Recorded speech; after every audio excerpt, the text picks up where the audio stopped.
The Zephyrian interrogation chamber hummed with electromagnetic fields designed to scramble neural pathways and induce compliance. Commander Vextar observed through the reinforced viewing panel as his technicians adjusted the neural disruptor to maximum intensity. The human specimen hung suspended in the center of the room, arms stretched wide by gravitic restraints, his uniform torn and bloodied from 3 days of questioning. "Increase the pain receptors by another 15%, Vextar commanded, his 4 eyes gleaming with satisfaction. The Zephyrian collective had conquered 17 star systems using these methods. No species had ever resisted their neural manipulation technology for more than 6 hours. The human had lasted 72. Marcus Chen, formerly lieutenant commander of the UES Defiance, remained conscious despite the agony coursing through every nerve in his body.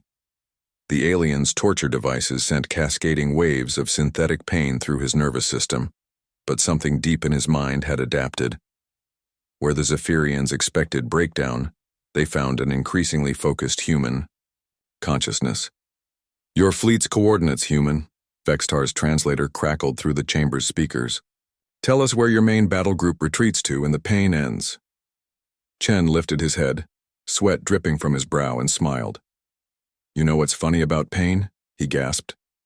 "After a while it becomes educational." The interrogator's secondary arms twitched in confusion. Educational? No species had ever described their neural disruptors as educational. "You see?" Chen continued, his voice growing stronger despite the torture. "Your little brain zappers work on a frequency rotation. Took me about 18 hours to map the pattern. Another 24 to figure out how to ride the waves instead of fighting them." Vextar's 4 eyes narrowed. "Impossible. The neural disruptors generated random frequencies specifically to prevent adaptation." Hour 48. "I realized something interesting," Chen said, his eyes now locked on the observation window. "Your machines are networked. They share data streams. And you know what humans are really good at? Pattern recognition and system exploitation." The human's smile widened, and for the first time in 3 days, Vextar felt a chill run down his elongated spine. "Hour 60, I started sending feedback through your network. Little pulses, barely detectable. Nothing your technicians would notice unless they were looking for it." In the control room, Technician Krezal's monitoring station began displaying anomalous readings. "Commander," he called out nervously, "I'm detecting irregular neural feedback in the prisoner's brainwave patterns." Hour 70, I figured out how to amplify the feedback loop. Chen's voice now carried an edge of anticipation. "Turns out, when you build a torture device designed to break minds, you create some fascinating vulnerabilities." Suddenly, alarms began blaring throughout the detention facility. Red warning lights bathed the corridors as Zephyrian guards stumbled, clutching their heads in agony.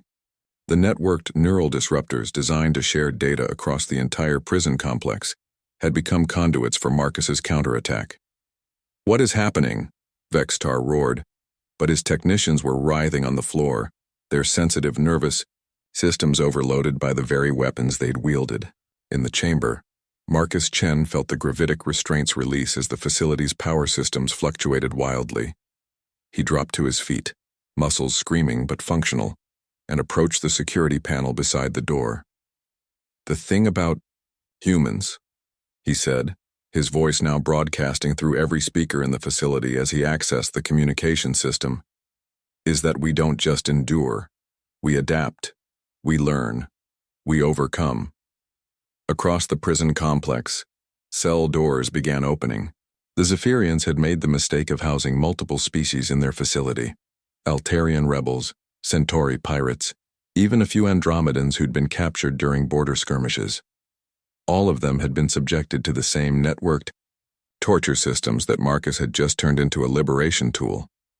Vextar stumbled toward his emergency communicator, desperate to call for reinforcements, but found his motor functions compromised by the very neural disruption fields his facility had been pumping out.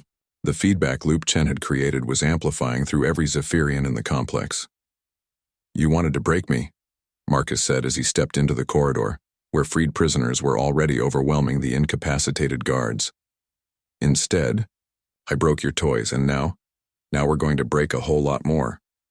The Zephyrian detention facility, once considered the most secure prison in 3 sectors, fell within 6 hours. Marcus Chen led the multi-species breakout with tactical precision that turned the facility's own security systems against its captors.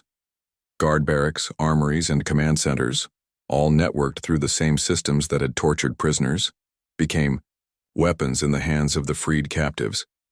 By the time rescue ships from various Allied fleets arrived, they found the prison complex completely under prisoner control, with Commander Vextar and his remaining forces trapped in their own detention cells. Marcus Chen stood in the facility's former command center, coordinating the evacuation of freed prisoners, when a Zephyrian communication officer managed one final transmission to the collective high command. "Sir," the alien gasped into his communicator, "recommend immediate cessation of neural interrogation protocols on human subjects. Subject demonstrated unprecedented adaptation capabilities and complete systematic counter-exploitation. Facility compromised. Requesting immediate extraction." The response from collective command was swift and decisive. Noted: mark human territories as high risk. Avoid capture operations. Marcus smiled as he listened to the transmission. Sometimes the best way to protect humanity wasn't through superior firepower or advanced technology. Sometimes it was simply by being so remarkably, stubbornly, ingeniously human that your enemies decided you weren't worth the trouble. 3 months later, the Zephyrian Collective would formally request a non-aggression pact with human territories. The official reason cited incompatible interrogation methodologies. The real reason was simpler. They had tried to break one human prisoner, and he had broken their entire understanding of what captivity meant.